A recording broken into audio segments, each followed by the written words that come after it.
Hello, this is Mick Foley, and you are listening to Wrestling Uncensored. This is Curtis Axel, and you're listening to Wrestling Uncensored. Hey, this is Trish Stratus, and you're listening to Wrestling Uncensored. Keep listening. Stratisfaction is guaranteed. Aw, yeah. Welcome to Wrestling Uncensored. I am Dave Simon. He is Johnny North.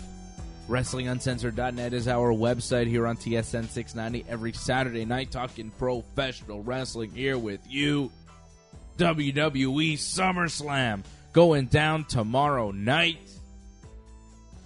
And we will be live tomorrow night on our YouTube channel, youtube.com/ringsidereport.net with the .net spelled out, DOTNET. As we do after every single WWE pay-per-view, we are live for a post-show, our live reactions, your live reactions on YouTube right after SummerSlam. I'll be there. Johnny North will be there on our YouTube channel with more info on that at our website, of course, ringsidereport.net, wrestlinguncensored.net. Johnny North and I, Friday afternoons, are live on YouTube every Friday.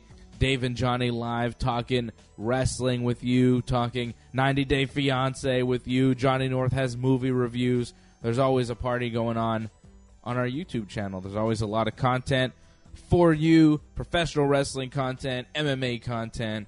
That's what we're bringing to you here, and we've got a big night for you tonight because SummerSlam is tomorrow. It's the biggest show of the summer for wrestling, and it is the second biggest show of the year for the WWE. This is the Summer Mania, as it's called. This is the second biggest show next to WrestleMania, and there are some big matches on this card. Of course, Brock Lesnar, the Universal Champion, I think he's headlining the card. I think he and Roman Reigns, their match will be the main event. I think that will close out the show. I don't know who will walk away Universal Champion tomorrow night, but I would be willing to bet that Brock and Roman is the final match on that card, right? I expected. By the way, you said Summer Mania? It's Summer Fest, if you remember correctly. Well, I'm saying people call it the Summer Mania, like it's the Summer WrestleMania. But, of course, famous Raw guest host, the great Jeremy Piven, called it Summerfest on an episode of Raw, which we will never forget. I don't know why, but Summerfest is just a funny... It was just funny that he was guest hosting Raw at the time and didn't know he was supposed to promote SummerSlam and didn't know it was called SummerSlam. Like, the event's been around for, 30 years now? And he didn't know what it was called. He called it Summerfest. Should have seen John Cena's face. Was it Cena standing next to him? Like, oh my God, do you just call it Summerfest? Classic moment in Raw history. Yeah, that's right. So it'll forever be known as Summerfest to a lot of hardcore wrestling fans because it was just so funny. But John, why are we talking about Summerfest? We got to talk about SummerSlam. Let's talk about the big card. Brock Lesnar, Roman Reigns, they will be the main event, right? Who's walking away the Universal Champion? Let's get right down to it. Why are we messing around? Enough with the preamble, Johnny North. Stop pussyfooting around, Johnny. Give me some real answers. I thought you were gonna No. Give me some real answers, John. Come on. What are we waiting for? Stop delaying. Oh, wait. Is that what I'm doing? Sorry, John. Go ahead. Well, I've said it for a while now. Roman Reigns is winning the Universal Championship. He's beating Brock Lesnar. It's just how it's going to be done is the question, because I found Raw left it open for so many different ways this could go down after that Paul Heyman segment, which I thought was brilliant, by the way. I thought it was pretty good. You liked it on Raw? I liked that he left it open, that it seemed that Roman could join Heyman. Let it seem that he's not going to after he got maced. Made it seem like that might just be a ruse, or maybe it's not. They could always go back to that. How could they go back to that? Heyman, after making a heartfelt plea to Roman Reigns on Raw, sprayed pepper spray at Roman, and then Brock attacked Roman, and Heyman left with Brock and the Universal Championship. How did they leave that open? I don't think they left that open. I think they were very clear in the whole thing with Brock and Heyman not getting along over the past few weeks has been a clever ruse to fool Roman Reigns so that they could get him on Monday night 6 days before SummerSlam and deliver a vicious beating to soften him up for the big match.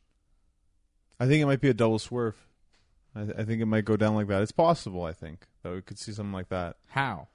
Where Roman just realizes that Heyman is the right choice for him because he was able to trick him like that. So it's better to be with the devil you know than devil you don't know, which was Triple H or Stephanie, which is why he made the turn this time around.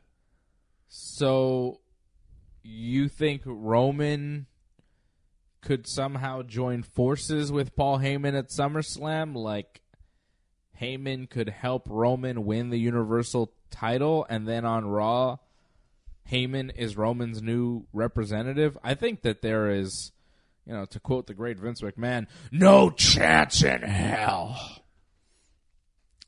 Okay, that's fine. You think that way, but I think the chance is there. Just maybe it's unlikely, but it's not impossible, I think. I mean, more than likely, it's a cash-in, right?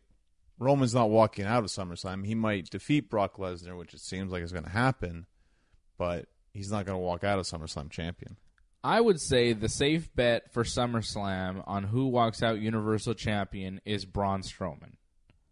I think Braun Strowman is the most likely. He holds the Money in the Bank briefcase. He will probably beat Kevin Owens in that match where he has the briefcase on the line. And then I could see Strowman cashing in either during, before, or after the Roman-Brock match and walking away with the Universal title. Strowman is such a monster that I wouldn't put it past him to cash in before the match even starts and say, I want in. This is a triple threat match now. Like, I could see him doing that. Yes. And then still walking away champion. But I think no matter how you slice it, no matter when Braun Strowman cashes in that briefcase, he is the most likely guy to walk out Universal Champion.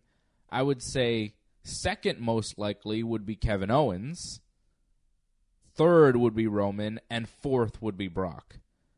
Of the four guys that are the contenders to walk out of SummerSlam still champion, I would say Brock Lesnar is the least likely to remain champion after SummerSlam, and Braun Strowman is the most likely to walk out and then be the new Raw champion, and then you start the Strowman era, which seems like it's ready to go, as every week now seems like the reactions for Braun Strowman are getting bigger and bigger.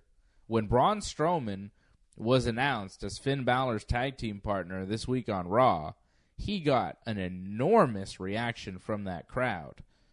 It was Baron Corbin putting Jinder Mahal and Kevin Owens in a tag team match against Finn Balor, and then Kurt Angle comes out and says, no, this isn't right. It has to be a tag team match. It has to be fair. Here's Braun Strowman. And the crowd went nuts.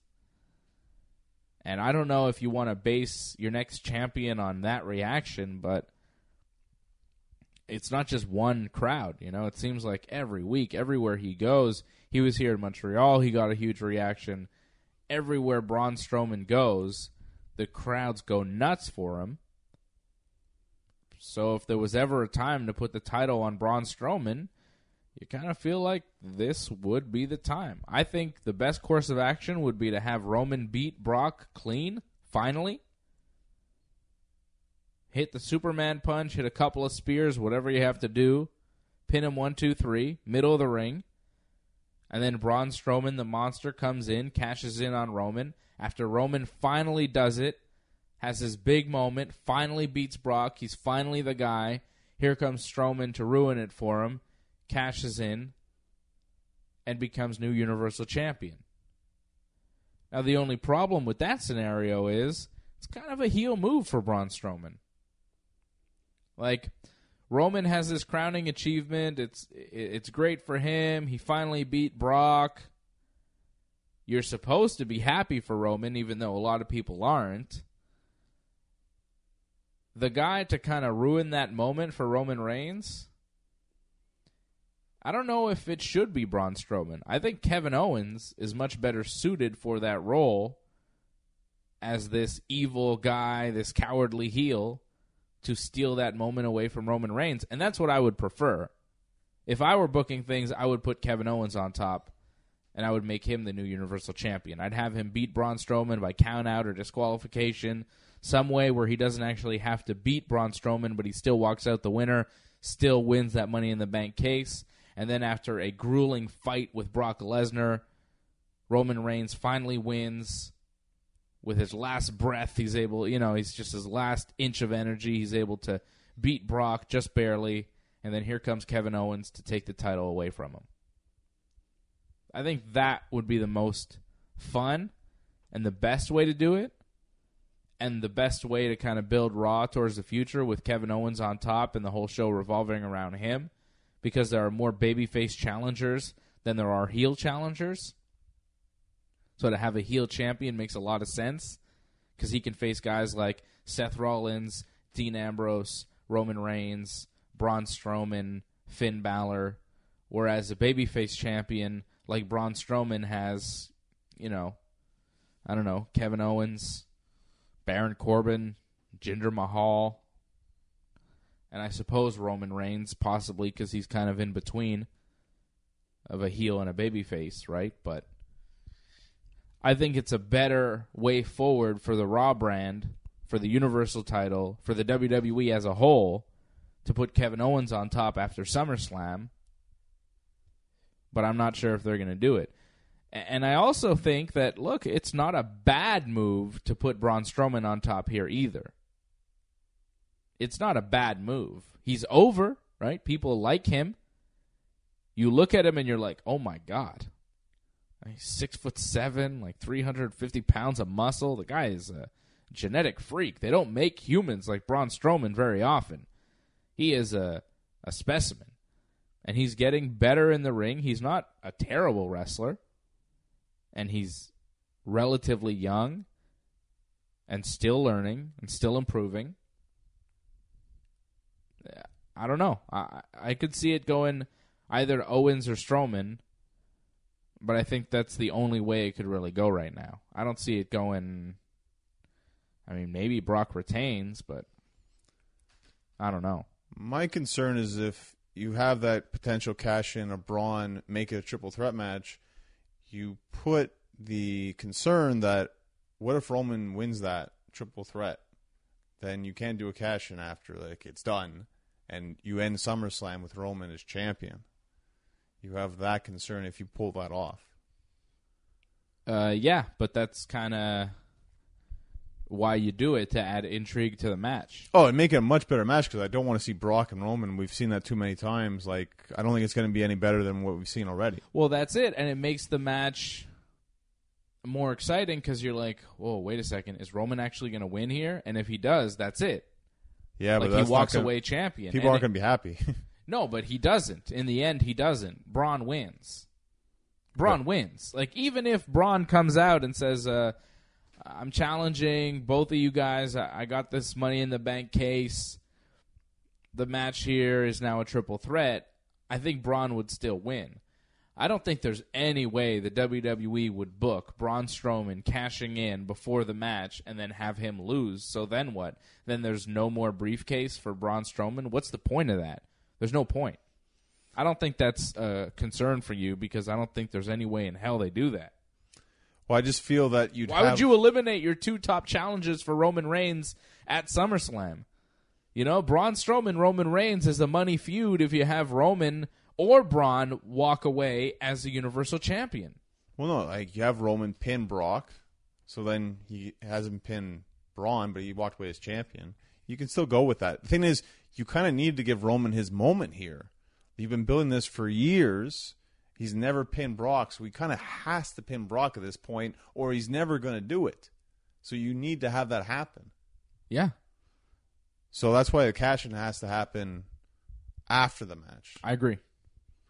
So you got to sit through this Brock and Roman. There's no way out of it. You're getting this. Now, if the cash-in happens after the match, if Roman finally has his crowning achievement, if somehow he manages to have a very good match with Brock Lesnar, he wins the Universal Championship, the crowd might be behind him a little bit. if Braun Strowman comes out and cashes in on Roman Reigns, is that a positive reaction from the crowd? Like, is that what they want? Is that what they want to see?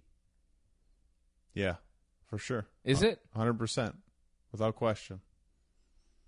You know that's going to happen. There's no doubt. It's kind of a heel move, though, right? It's like, oh, it's not honorable, right? It's Roman Reigns. This guy just went through a lot of things. You know, he went through a hard match with Brock Lesnar. I'm going to take advantage of him, and I'm going to take the title away from him now. Now is my opportunity. You would think that Braun Strowman, a big monster like that, wouldn't need to take advantage, wouldn't need to take these shortcuts because he's confident. He's already defeated Roman Reigns numerous occasions on pay-per-view before. He's so big, he's so imposing. You would think that he wouldn't use a cheap way to win his first Universal Championship. That's not really in his character. He's not, Edge cashing in Money in the Bank on John Cena. He's not a heel who uses underhanded tactics to win matches. And this is kind of an underhanded tactic if he does ruin Roman's moment after beating Brock at SummerSlam. If he does cash in on Roman at that moment, it's kind of a heel move, and a move, like I said, more suited for Kevin freaking Owens. He's the guy. He's the most entertaining guy on Raw. As over as a babyface as Braun Strowman is, Kevin Owens is the top heel on the Raw brand. Kevin Owens is the best talker on the Raw brand. Kevin Owens is the best wrestler on the Raw brand. Kevin Owens is the best thing going on Monday Night Raw. Every single week. And every single pay-per-view, he's stealing the show with some outrageous stunt. Fell off the cage at the last pay-per-view. Pay-per-view before that, he got tossed off a ladder through a bunch of tables. Kevin Owens is the logical choice. Will they make that choice? I don't know. I'm hoping that they do. Because if they do, on the YouTube post show right after SummerSlam, Johnny North and I will be celebrating the championship coming back home to Montreal. I'll be happy, but I'll also be happy too if Braun wins because I feel like it's his time. Like, judging off that reaction on Raw, he's so over right now. You got to capitalize on this. I don't disagree, but I feel like what happens after that will be disappointing. Will be, I mean, I won't be disappointed because it'll be exactly what I expect, but it won't be that good, you know? I don't see Braun Strowman being a guy able to carry main event matches. He's not a great wrestler. You know, he's not Bret Hart. He's Diesel. And Diesel had a good run with it, a good year. He did have a very long run. But how many classic matches came out of that run? Was it really great wrestling? You could arguably say his match with Bret was his best match ever. Well, Bret. Okay, but he was there too. Like, yeah, it takes two. Well, yeah, sure. Okay. But I'd say Braun Strowman is not the best wrestler in the company, and the feuds going forward for Braun Strowman as champion are not that compelling. Like, I can already see them doing Braun Strowman versus Baron Corbin. For sure. And he's already gone through Kevin Owens. Like, if Braun beats him at SummerSlam, they've wrestled, 2-3 pay-per-views in a row? So Kevin Owens challenging for the title doesn't even make sense. So the best opponent that Braun could possibly have is canceled out already.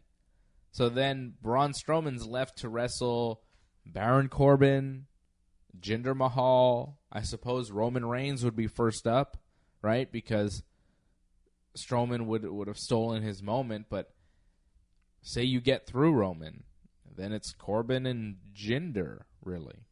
Maybe circle back to Kevin Owens. I don't know. Maybe Bobby Lashley gets in the mix. Or maybe Elias is the one who, it could very well be Elias versus Braun Strowman in a Hell in a Cell or something, And that is not anything anybody wants to see. Well, depending who you're voting for, it really depends how the main event's going to go. Because this match for the Money in the Bank briefcase, depending how it goes, will depend if you really care about the main event that much. Because you'll know before you can get to the main event how it's probably going to go. Yeah. If Braun Strowman winds up beating Kevin Owens, I guess you'd expect Braun to cash in. And if Kevin Owens winds up taking the briefcase from Braun Strowman and beats him, I would really expect to cash in, right? Like, if Kevin wins the briefcase, I would be more willing to bet on that cash in than if Braun wins and retains his briefcase.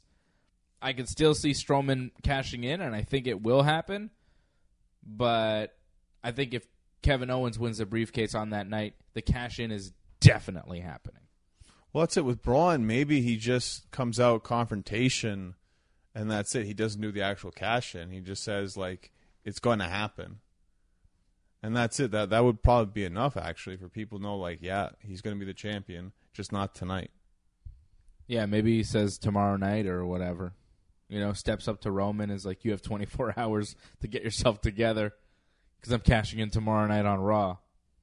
That'd actually be great, actually. That'd be pretty cool. Yeah. That would be, like, if Braun Strowman is cashing in to win the title, that would be the babyface way to do it. It would be the more honorable way to do it. Shows up after Roman wins. Roman's like, oh, no, here comes Braun Strowman. He's going to cash in. He's going to take the title from me. Strowman he's like, no, I'm not cashing in. Give me the mic. And he's like, you have 24 hours to get yourself together tonight or tomorrow night on Raw. You're going to get these hands. And then that's it. You leave SummerSlam with a tease for Raw, and everybody has to tune in because Strowman's cashing in tomorrow night. He's warned you. It might be tonight, depending on how long the show goes. Yeah, well, whatever. You know what I mean. Yeah. Get these hands. It's not a bad idea. I think it's the best idea, actually. That's what they actually really should do. Yeah. Have Roman be champion for, 24 hours? And when Strowman cashes in the next night, Roman is still beat up from the Brock match. He's still selling whatever injuries he has from that match. Strowman has an easier time of it, takes the title from Roman. You know, Kurt Angle's like, Roman, are you sure you want to defend the title tonight? You had a really tough match last night. I don't think you should defend the title. And then Baron Corbin's like, nah, Kurt, he needs to defend the title. You know, Strowman said it. Stephanie McMahon wants it to happen, you know, or Roman's like, no, I want to defend the title. You know, Roman's so stubborn. He's so tough. He's like, no, Kurt, I can do this. I'm hurt from last night, but I can beat Braun Strowman. And then, of course, he doesn't. And, you know, that's the story going forward. It's not bad. I'd be okay with that. Yeah? Yeah, I'd be more than okay with that. Okay. So we think Brock's going away? This is it for Brock? No more Brock? Well, Brock's already kind of gone. I mean, he hasn't wrestled since pretty much WrestleMania, Greatest Rumble. I mean, he's already gone. So just make it official. Well, he is trying to get back to the UFC. He's being drug tested by the U.S. Anti-Doping Agency in preparation for that. And you could tell by looking at him. Yeah, can you tell? Like, people were saying Brock looks smaller on Raw. Did he look smaller to you? He looked like he had less mass on him. He looked a little less bulky. Like, he looks slimmer, like in his kind of chest and upper body area, right? Arms, yeah. His arms didn't look that much smaller. He still looked huge. Probably doesn't help that it seems like his tan is starting to fade a bit, I guess. He doesn't have much of a tan anyways. He's always pale, but it didn't seem like he had anything going on in terms of a tan, so that made him look smaller. I didn't think he looked drastically small. He always seemed somewhat pudgy a bit, Brock, and he didn't seem so much. Maybe he's just working out, trying to get in shape for his fight. He's trying to get into fighting shape. People are reading into it like, oh, Brock's being drug tested now, and he's small all of a sudden. Is he off PEDs? But maybe he's just working out harder, you know? He's just less bulky. And the way he threw his knees there, it just seemed like he had a lot more energy. A lot more speed. Yeah. That's good. That's good for Brock. If he's trying to get back into the UFC, which seems like he is, but like I've said in previous shows, he can't actually get back to the UFC until at least January of 2019. So everybody thinking that Brock's totally done here in August of 2018, maybe not. Because I did say it's the least likely. We're talking about Brock losing the title as a foregone conclusion. We're saying, oh, it's either going to be Roman or maybe Strowman or maybe Kevin Owens with the title. But we're not even imagining the possibility of Brock Lesnar walking away Universal Champion. And I think that's a mistake because I am not certain that Brock will not retain the title. Well, you're just worried because this happened at WrestleMania where it just seemed, oh, for sure Roman's winning, and that didn't happen. That was the biggest shock. But you look at what happened, and it's just like, was that any good?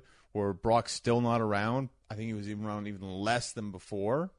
I don't think it helped anything. It just dragged things out even more so, and we're still going down the same road anyways, so let's just get it over with.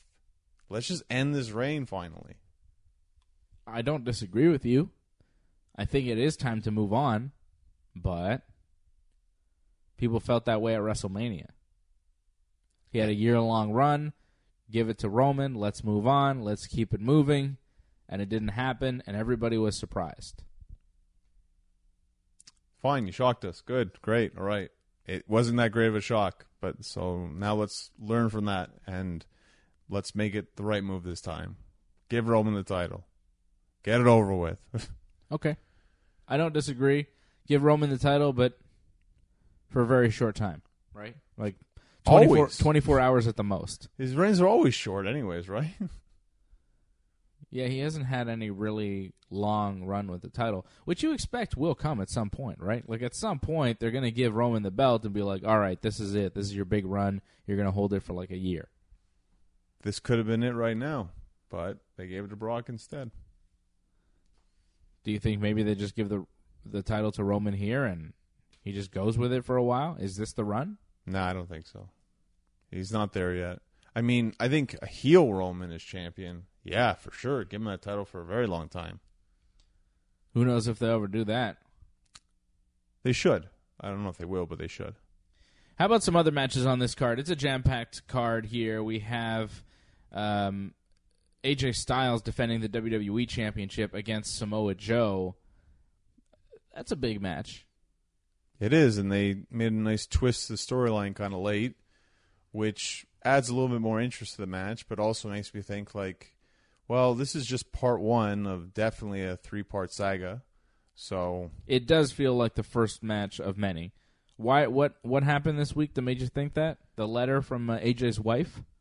Well, alleged letter, right? Like, yeah, well, Samoa Joe reads this letter saying, please take the title away from AJ so he can be home with his family because he's neglecting his family because he's obsessed with being WWE champion.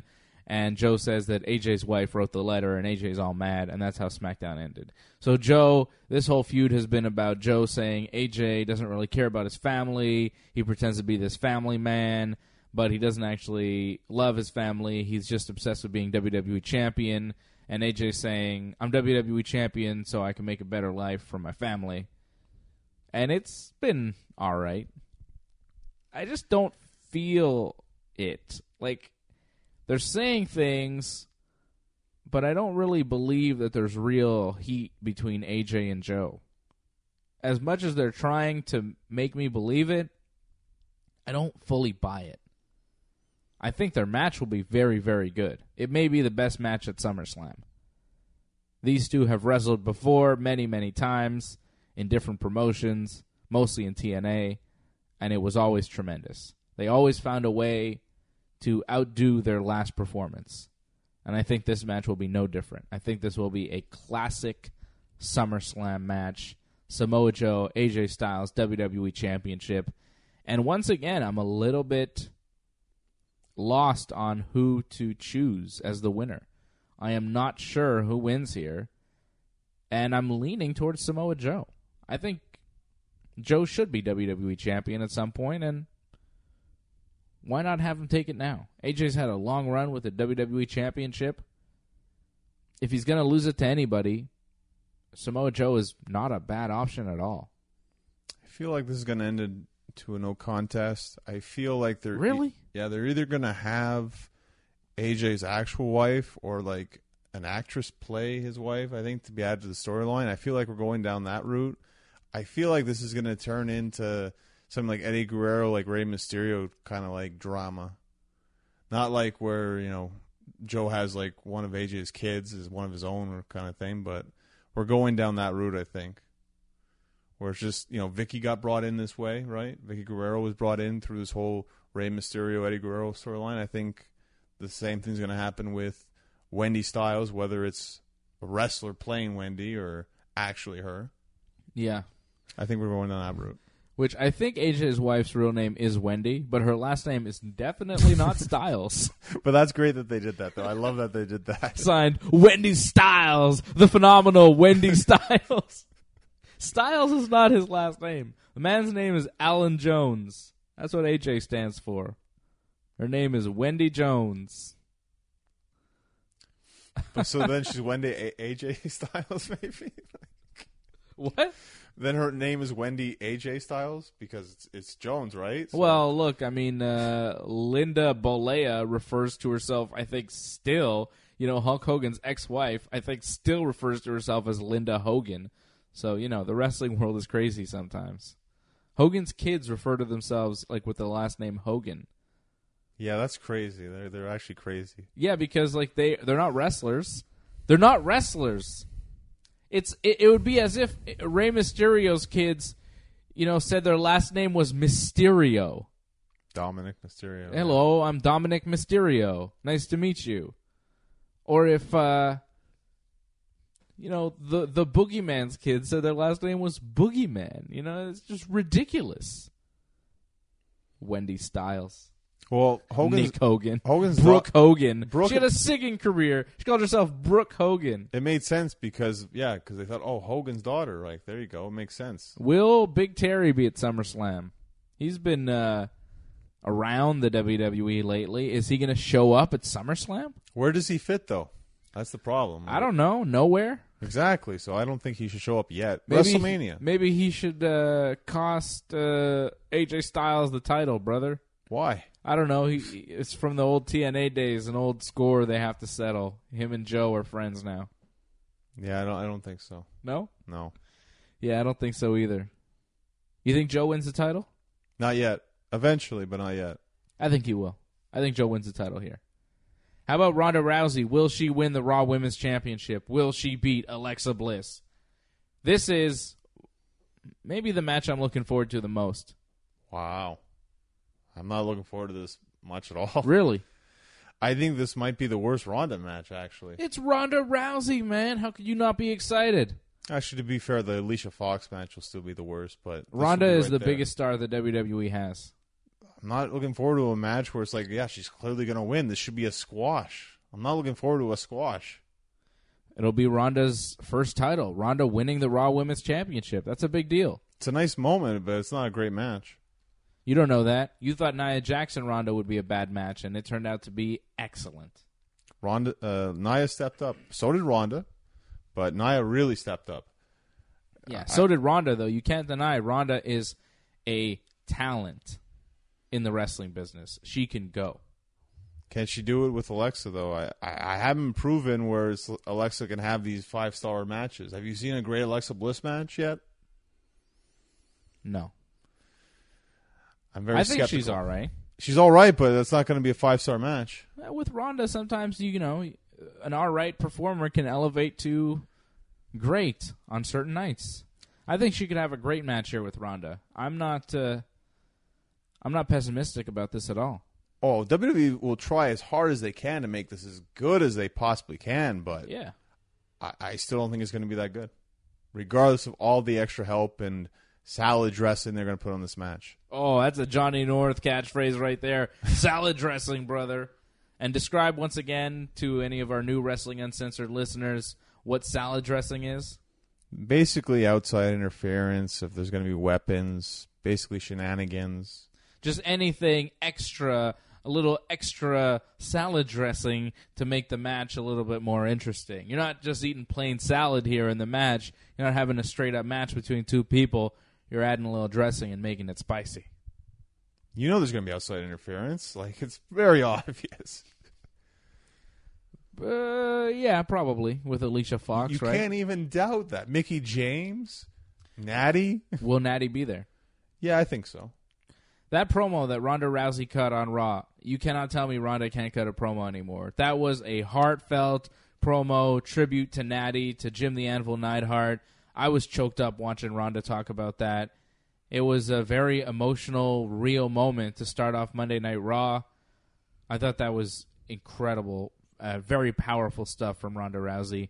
And then she transitioned so smoothly into Alexa Bliss. You know, you've cheated to beat Natty, and I'm going to get you at SummerSlam. Like, it was an excellent promo on Raw this week.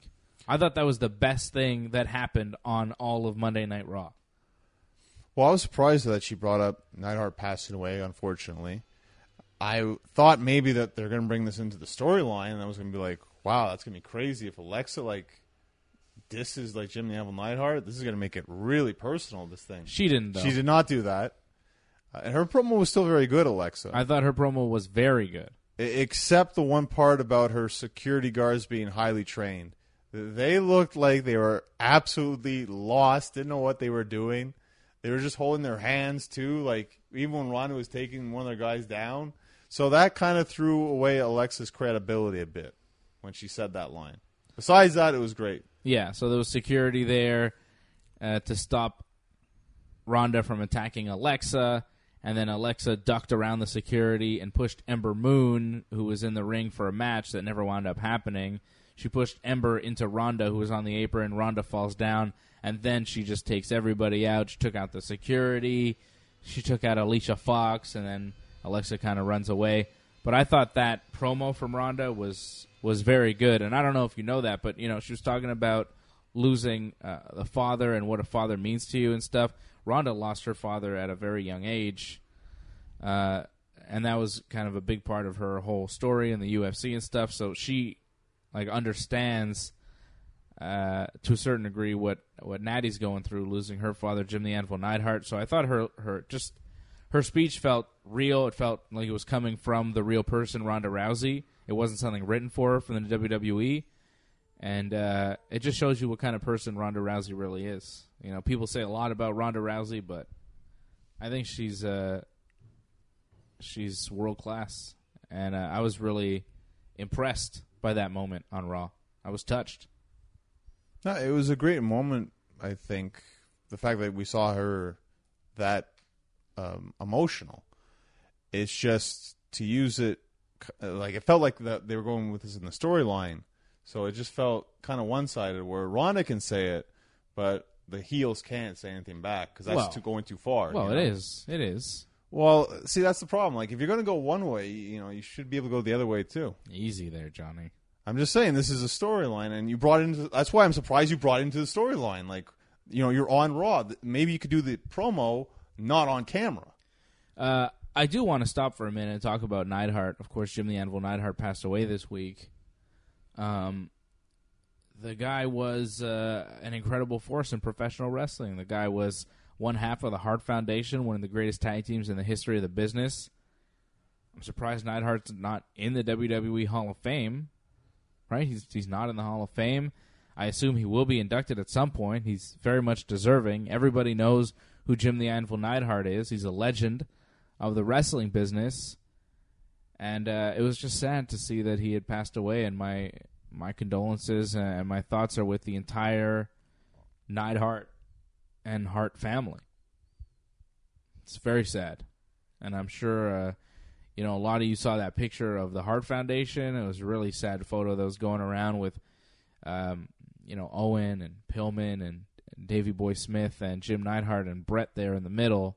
And they're all kind of darkened, and Brett's the only one there in full color, and he's the only one still alive, which is crazy to think. You know, only 20 years ago, they were at the top of the wrestling world, and now only one of them is still alive. It was very sudden, devastating, extremely tragic. Like, I can understand why, if Natty's not at SummerSlam, this might take a long time for her to heal from this. Yeah. But she's also a professional, and I'm sure she would think, like, what would her dad want? He'd want her, around the business in the ring. Of course. Working for Vince. And I think she will be at SummerSlam. I think she will be. I'm not 100%. I don't know what the story is, but that was just sad. Just sad for Natty. Sad for TJ Wilson. Sad for Ellie Hart. Sad for Bret Hart. That's just sad. Sad for, Neidhart's other kids. I don't know their names. They're not in the wrestling business, but I know that Neidhart and Ellie had some other kids. Natty's sister, one of Natty's sisters is on that show there, Total Divas, with her sometimes. Okay. So it's just sad. It's sad for the whole family to lose a guy so young, in his 60s. He definitely lived the life, and it takes a toll, but it's just sad. It's sad. It's sad for Neidhart, and it's just sad. It's a sad moment for the wrestling business when we see another wrestler who dies before one should, in life. It's just it's a premature death. It's sad. Well, he fell, right? Oh, did he? I didn't know the details. Apparently he had a fall. Some say it was caused by a stroke. Okay. So. Oh, it's sad, And again, my thoughts are with the whole Hart family. I just can't imagine what it's like for Bret Hart. There's a lot of death in the Hart family. It's very just the amount of guys that Bret's known, Bret's been friends with, Bret's been family with that have passed on at this point. All these guys that Bret's been close to. Can't imagine dealing with all the loss and death that he's had to deal with in his life, His brother Owen, the way that happened. Pillman, Davey Boy, Jim now, and so many others in the wrestling business that Bret was close with throughout the years. It's tough, man. A lot of these pro wrestlers, you don't think about them as human beings sometimes. You just see them on TV. But think about these guys. These guys are humans, and these guys do have friends, and these friends are very close to them. These are close relationships that they have, friends and family, that pass away at very young ages, look at Chris Jericho. A guy in his 40s should not have had to deal with so many of his best friends dying. That's not supposed to happen at Jericho's stage in his life. He shouldn't have to have known so many guys, have been friends and close with so many guys that are no longer alive. That's not normal, It's just tough, man. The wrestling business is a rough business.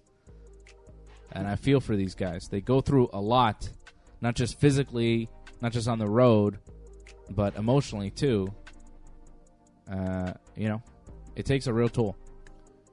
Well, you say normal, that's the thing. Wrestling, it's not a normal lifestyle. And that's, unfortunately, a lot of tragic events happen. And this is another one. It's hard. It's very hard. And it's numbing in a lot of cases. Yeah.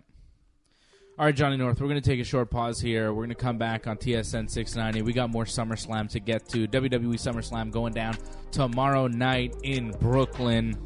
The crowd is going to be hot. It's hot. It's summer. SummerSlam. Is Daniel Bryan going to beat The Miz? Stay with us.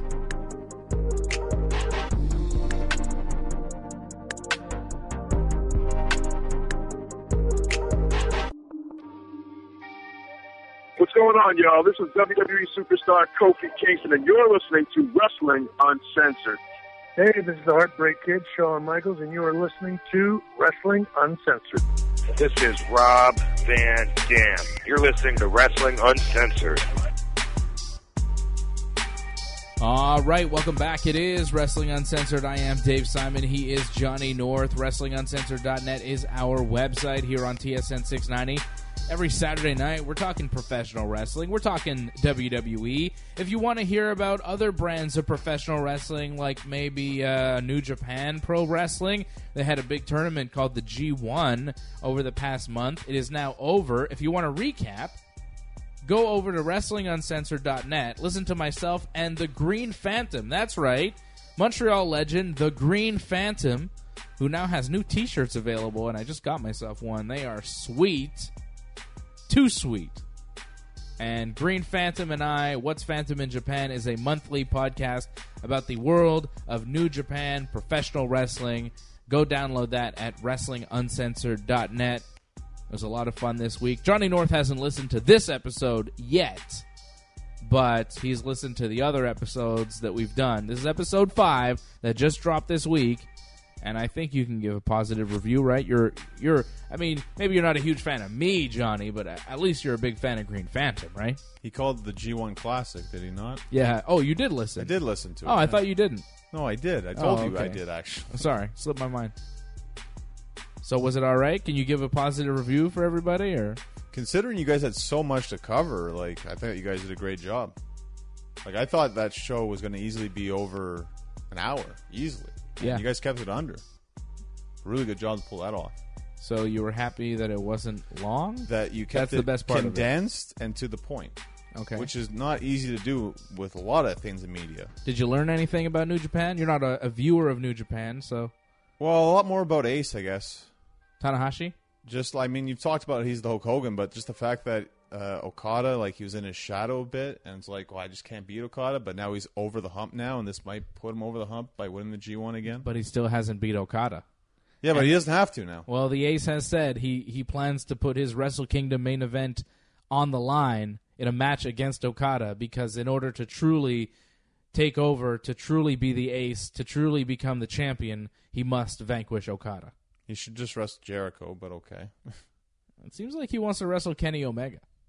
Fine, either or. Go for the title. I agreed. Okada later. Like, did you see Chris Jericho said that he recommended to Vince, or pitched the idea to Vince, that they do Intercontinental Champion versus Intercontinental Champion at SummerSlam, where Jericho would come in as the IWGP Intercontinental Champion and face Seth Rollins for the WWE Intercontinental Championship at SummerSlam? And Jericho said that Vince liked the idea, but then never got back to him. I imagine it's like, oh, that's a good idea, pal. Oh, that's a great idea, pal. I love it. Let me get back to you. Chris Jericho's on the phone. He's got some idea about the IWP title. What the hell is that? Something like that, it sounds like, went down, I'm sure. Jericho won a title? What the hell? Did we give Jericho a title? Do we have 2 Intercontinental titles now? No, Vince, he's the New Japan Intercontinental title. What? Did I give permission to Jericho to go work for Japan? Vince, he's not under contract with us. What? Well, he tweeted he's a free agent next year, right, Jericho? Yeah. Well, we'll see what he does. I would much prefer that than Seth Rollins versus Dolph Ziggler once again. Dolph Ziggler! Yeah, but now we got Dean Ambrose back. Who Come cares? on. Dean Ambrose came back, and he's going to be in the corner of Seth Rollins against Dolph Ziggler, who will have Drew McIntyre in his corner, as those two guys are an item of sorts. I thought they broke up, but I guess they got back together. Like, because Drew was going for the Universal title, but then, oh no, they're still together. They're best friends. They can't quit each other. They just love each other. Well, they're the WWE's version of the Golden Lovers. Your favorite wrestler's back now, so you must Kenny Omega? I meant Dean Ambrose. Oh yeah, Dean Ambrose came back, looking jacked, looking real jacked, baby, looking real jacked, baby. Nice haircut. Yeah, got a good haircut going. Got a bit of a tan. And people are expecting him to turn on Seth Rollins for some reason and wrestle against Seth Rollins for the next 6 months. I don't want to see that. I hope Dean Ambrose and Seth Rollins team up and become a tag team in the tag team division, because the tag team division needs tag teams desperately. Right now we have the B team and the Revival, and I guess the Authors of Pain are somewhere, but we rarely see them. Titus Worldwide, I guess, is still a thing, but that tag team division is weak. And I think they just lost another team. Matt Hardy has some sort of injury, and he may never wrestle again. Like, people think he's going to retire at this point. So Matt Hardy and Bray Wyatt, they're no longer a tag team in the division. Raw needs tag teams. Why split up Dean Ambrose and Seth Rollins? And why give Seth the Intercontinental Championship? Have him not win the Intercontinental Championship. Have him, whatever happens, I don't care. Have Ziggler win, clean, doesn't matter. And then have Seth and Dean compete in the tag team division, because the tag team division needs Seth and Dean. I agree completely, but I also feel that they're way above the tag team division at this point, so maybe them feuding with each other is a bigger deal than them as tag team champions. I disagree. I think them feuding with each other over nothing, over the fact that they just don't like each other for the millionth time, means nothing. Them on top of the tag team division as champions with a nice little run gives them something to do in the meantime while they figure out what they're going to do for them as singles wrestlers. But just seeing them kind of feud with each other to kill time is pointless, and I don't think we need to see that on Raw every week. Well, I think eventually they are going to feud. It just, I don't know right away. Yeah, so give them the tag titles now and have them feud after a few months of holding it when they lose it for one reason or another. So you say Rollins is going to win this Sunday then? No. Lose, don't win the Intercontinental title, and then move on to the tag team division. We're not cutting it as single stars or whatever. We're tag team now. I'll be surprised if that happens. Yeah, I don't think it's going to happen. I think, maybe Seth wins the Intercontinental title and then Dean attacks him after the match because he wants the Intercontinental title. That seems more likely, right? That makes a lot of sense. Yeah, I don't want to see that, though. See, that's the thing. You think Seth wins the Intercontinental title and then begins a feud with Dean's Ambrose? I like Gene's Ambrose better. Like, I don't know why it was Dean's. Dean's, I don't know. It was a mix between Gene's and Dean. There's going to be a lot of shenanigans in this. I'm leaning actually more towards Ziggler. Just because I feel like they had Rollins as Intercontinental Champion. Why go back to that?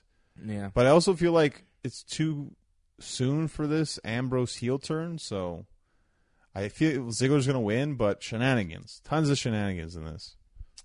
I really couldn't care less about this one. Braun Strowman, Kevin Owens. I guess we're both thinking Braun is going to beat Kevin Owens and retain his Money in the Bank, even though Kevin Owens winning this match somehow and then cashing in Money in the Bank, walking away Universal Champion, probably be the best case scenario. I think we can both agree on that. I think we can both agree this might be the most anticipated match on the whole pay-per-view. How about Daniel Bryan versus The Miz? I thought they did a hell of a job promoting this match with those video packages they did on Smackdown. This is a feud that's like 8 years in the making. Daniel Bryan's been better than The Miz since day one, by the way. I don't know if you saw, but I posted something on my Twitter feed at Dave Simon MMA of Daniel Bryan when he was eliminated from NXT. And he's telling The Miz, Miz, you don't like me because I'm better than you. Everybody knows I'm better than you. Chris Jericho, he knows I'm better than you. William Regal knows I'm better than you. And then Regal and Punk are sitting there. I don't know if you remember this, but Regal and CM Punk, they were pros for NXT. And Miz is like, oh, shut up, Daniel Bryan. And Bryan's like, I'm way better than you, Miz. And then Regal is like kind of agreeing with Daniel Bryan. And Punk goes with his hands. He's like, by a lot. And then Regal's like, yeah. And they both have a good laugh about how Daniel Bryan's way better than the Miz. And this is back, in 2010. Still better than Miz. People say Miz has improved. Maybe he has. Doesn't mean Daniel Bryan hasn't either. And no matter how much Miz improves, he'll never be as good as Daniel Bryan. Never, ever, ever. And we talked about this match a little bit on Dave and Johnny Live, our YouTube show that goes down Friday afternoons, which you can download as well at WrestlingUncensored.net. But I'm kind of feeling that this is the first of many matches between Bryan and Miz. I feel like this will go on for at least another pay-per-view or two. And I feel like maybe Miz is going to cheat and find some way to win. And you feel otherwise? I feel Daniel Bryan needs to win this one clean. You can still go with another match. It's fine. Miz can always say that, he wasn't ready or something. And then what? Bryan beats him again clean? Oh, maybe Miz can cheat to win that one. It could be a stipulation match. Hell in a Cell, right? So I could see something like that go down. But you think Bryan just wins clean here? Knee to the face, running knee or whatever, and pins him? Yes. Or makes him tap out? I need the face. I don't think the tap out maybe later. Okay. I don't know. I look forward to this, though. This is one of the matches I'm looking forward to the most. It's Daniel Bryan, the best guy in all of WWE. Well, I don't think it's going to be the best match on the show. No, but I'm interested to see how it plays out, like who wins, how they win, and what they do next with these two. Yeah, for sure. Yeah, where the story's going with this, yeah. Of course. I mean, I'm mostly interested because I want to see what they do with Daniel Bryan. I'm still not convinced Daniel Bryan is re-signed with WWE. You are, but I think they would announce that, no? No, they don't usually announce when guys sign contracts with the company. They didn't announce when Kevin Owens signed a new deal. No, but I felt like that got out and like they didn't like say, no, it's not true, whatever. WWE's not saying no, it's not true. And they're advertising Daniel Bryan for dates past his current contract's expiration. Card is subject to change all the time. Yeah, but I don't know if they'd advertise a guy who isn't signed for certain dates. I think Daniel Bryan's contract is signed. He is sticking around with WWE. I heard it was for like 3 years. Well, if he loses Sunday, I'd be really worried then. Yeah. Yeah, if he loses on Sunday, it's going to be a long 3 years for Daniel Bryan. I think he'll win, though. Should. I don't know. I'm not sure. See, I don't know. I think he'll win, but then in the back of my mind, I'm like, they might screw him. There might be some sort of weird finish where Miz winds up winning. Cheats to win, you know? Foot on the ropes, turnbuckle, power of the punch, brass knuckles, something like that. That'd be great, if he brought back William Regal's old gimmick, power of the punch. Well, he'll use all of Daniel Bryan's offense against him, right? He'll use the kicks. He'll use the knees, whatever. Right. But that's it. Like, Daniel Bryan's going to showcase that he's a better wrestler in every way. And I hope he humiliates The Miz on Sunday. I hope so, too. Shinsuke Nakamura defending the U.S. title against Jeffrey Nero Hardy. You think Brother Nero takes the U.S. title or Randy Orton interferes and we have a no contest here? I'm surprised this isn't a triple threat. This might be the end of Brother Nero. Is it? Him too? Maybe. It seems like maybe the Hardys both leave at the same time. Why not? It happened to all the other tag teams. So what, Randy Orton just beats him up severely and Jeff Hardy goes away? Puts over Randy Orton saying that that's what he was going to do, right? Right. And then he'll go after Shinsuke? See, that's the question mark here. I mean, it's two weird. Heels, you need a face in there, but it's a bizarre feud that's going on right now. I don't really understand what the direction of it is. And Shinsuke versus Jeff Hardy here, again, is odd. Because it seemed like Randy was very much involved, and now he's not even booked. I think it's just to build Randy up again as a heel. I don't think Nakamura, like Randy going for the U.S. title, I don't think is ever the plan. I don't think Nakamura or Randy Orton is the plan. I think it's just to build Randy as a top heel and possibly wrestle AJ Styles. Oh, boy. Or Daniel Bryan. Go down that road again. Wouldn't be bad. I think it's a good idea, actually. So you definitely think Joe's not winning because you see Randy as a potential down-the-road opponent for either AJ or Bryan as champion? I just see them as face. I'm not saying it's going to be a championship match. I'm just saying faces, that's it. How about some other matches on this card? Finn Balor, Baron Corbin. I guess Finn wins here, right? Yeah, whatever. Who cares? Exactly. Cedric Alexander defending the Cruiserweight title against Drew Gulak. Cedric retains? Again, I really couldn't care less. I feel like he's going to win, even though I think Drew has like Kendrick and Gallagher in his corner. I just feel because they put the odds so much against Alexander that he's going to win. And it feels like if he's going to lose, like they're really going to hype this up. I don't feel like this has that much hype. The Bludgeon Brothers defending the SmackDown Tag Team titles against the New Day. I don't think the New Day takes it from the Bludgeons here. I think this is where the Bludgeon Brothers legitimize themselves as a top tag team on SmackDown. My question is this 2-on-2 or 3-on-2? Because 2-on-2. Bludgeon, like they've been beating up three guys. Yeah, but they're jobbers. Okay, but they were always those matches. And the New Day wrestled a 3-on-3 match against Sanity this week on SmackDown. Yeah, led me believe this is going to be a 3-on-2 match. It's supposed to be 2-on-2. All right. Well, if that's the case, yeah, probably the Bludgeon. If it was 3-on-2, I'd see the New Day winning. Yeah, but that wouldn't really be fair. 3 guys versus 2 for the tag team titles. They're building them as they could do it, right? Yeah. But I think it's just because they're facing a 3-man group in theory. Like the third guy's going to be on the outside. I don't know. I think the Bludgeons wind up retaining. They might not beat the New Day. It might be some no contest deal. Because they've been wrestling those jobbers, but not really wrestling them. Like, they just fight them on the outside of the ring, and there's no match. Thing is, it's never a bad idea just to give the championships to the New Day. Why not make them 5-time champs? They should probably, at this point, just become tag team champions so many times, beat that record. You're not wrong.